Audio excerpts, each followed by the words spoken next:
नमस्कार बच्चों, मैं आपका अर्थशास्त्र का अध्यापक बलवंत विश्वकर्मा।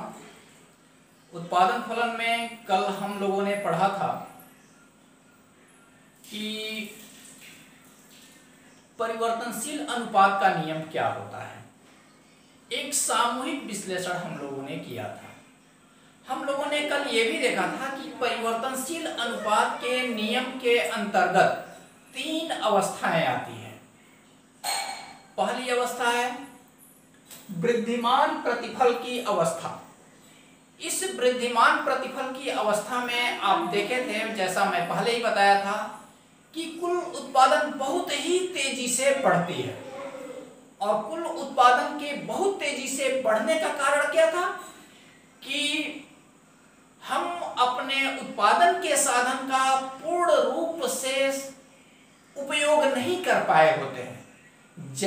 इसलिए जैसे जैसे परिवर्तनशील साधन को हम बढ़ाते जाते हैं, वैसे वैसे उत्पादन के साधनों का बहुत ही अच्छी तरह से उपयोग होता है और उत्पादन कुल बहुत तेजी से बढ़ता है। तो शुरुआत की अवस्था में जबकि उत्पादन बहुत तेजी से बढ़ रहा होता है, उसी अवस्था को हम वृद्धिमान प्रतिफल की अवस्था कहते हैं। यह प्रथम स्टेज है, पहला स्टेज है। जैसा 3 स्टेज में बांटेंगे, प्रथम स्टेज, द्वितीय स्टेज और तृतीय स्टेज। तो प्रथम स्टेज में उत्पादन बहुत तेजी से बढ़ता है। इसमें आप देखेंगे जैसे जैसे श्रम की इकाइयां हम बढ़ाते हैं, वैसे वैसे कुल उत्पादन भी तेजी से बढ़ता है, सीमांत उत्पादन भी तेजी से बढ़ता है और औसत उत्पादन भी बढ़ता है। ठीक है, इस चीज को हम सारणी के द्वारा और एक छोटे से ग्राफ के द्वारा समझ लेते हैं। जैसे श्रम की इकाइयां एक एक हम बढ़ाते जाते हैं, तो मान लेते हैं कि शुरू में कुल 10 पेन का, जैसा कि पेन बनाने की फैक्ट्री हमने लगाया था, तो एक लेबर जो है, एक श्रम 10 पेन का उत्पादन कुल कर ले रहा है। जब 10 पेन का कुल उत्पादन कर ले रहा है तो सीमांत उत्पादन भी 10 ही होगा। सीमांत उत्पादन क्या होता है? उत्पादन में वृद्धि। तो अभी तो 10 ही पेन का उत्पादन हुआ है ना, इसलिए सीमांत उत्पादन 10 ही होगा। औसत उत्पादन भी 10 ही होगा। औसत उत्पादन क्या होता है? कुल उत्पादन में लेबर का डिवाइड कर देते हैं, यानी कि 10 भागा 1 बराबर 10 ही होगा। अब जब श्रम की एक इकाई और बढ़ा देते हैं, यानी कि 2 श्रम कार्य पे लगाते हैं, तो आप देखेंगे कि कुल उत्पादन बढ़कर के 25 हो गया। 10 से 2 गुना 20 नहीं हुआ, बल्कि 2 गुना से ज्यादा, यानी कि 25 बढ़ गया है। यानी कि तेजी से बढ़ रहा है ना, तो 25 बढ़ रहा है, तो सीमांत उत्पादन कितना हुआ? जितना बढ़ा हुआ है वही सीमांत उत्पादन। पहले 10 था, अब कितना बढ़ गया? इसमें 15 की वृद्धि हो गई, तो 15 ही जो है सीमांत उत्पादन हो गया। यानी कि सीमांत उत्पादन 15 और औसत उत्पादन कितना होगा?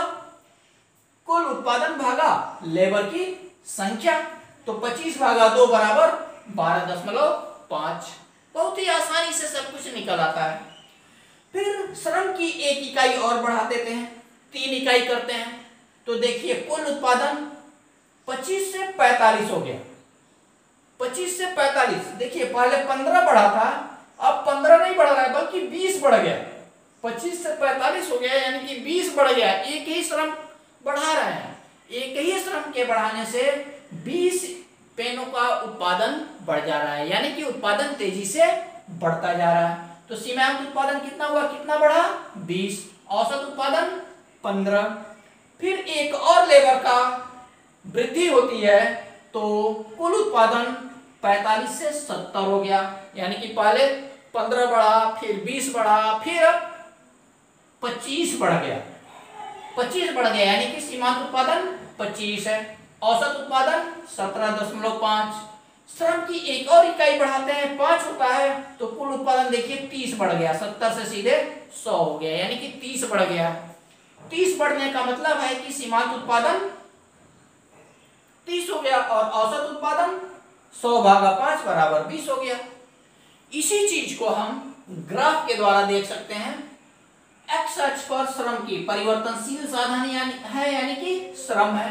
वाई अक्ष पर कुल उत्पादन, सीमांत उत्पादन, औसत उत्पादन तीनों को ले सकते हैं।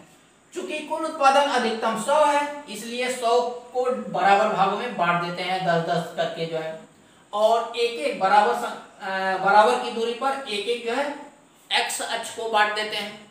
अब जो है देखिए, श्रम की एक इकाई पर कुल उत्पादन 10 है, श्रम की एक इकाई पर कुल उत्पादन 10 है, श्रम की दो इकाई पर कुल उत्पादन 25 है, 2 इकाई पर कुल उत्पादन 25 है, 20 से ऊपर 25 है, 3 पर श्रम की 3 इकाई पर कुल उत्पादन 45 है, श्रम की 3 इकाई पर कुल उत्पादन 45।